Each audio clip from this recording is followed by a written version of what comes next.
आम डेडलाइन देचु जून 10 भितर सरकार मानि ने ना राज्यव्यापी आंदोलन पब्लिक ट्रांसपोर्ट रे फ्री पाई कहूँ सरकार निजे मानुंट ओडिशा रे 4 कोटी ऊर्ध बेनिफिशियरी पीडीएस चाउल नौ माने 50 लाख ऊर्ध परिवार आज गरीब माने सीमारेखा तले अच्छा तेणु एम सक्षम नुह पिला डेली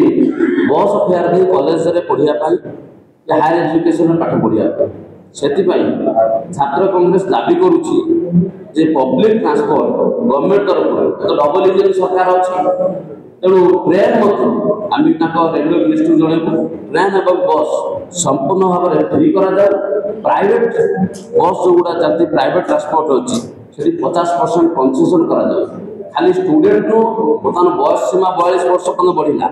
पिलाटी एंगेज हवा पर्यंत तांकर प्रूफ रखी कंसेसन भर अंतर्भुक्त करने सरकार ध्यान दे जो द्वारा कि ड्रप आउट कम एवं गरीब पिला माने बेनिफिटेड है आम डेडलाइन देचु जून 10 भितर सरकार मानि ने ना राज्यव्यापी आंदोलन।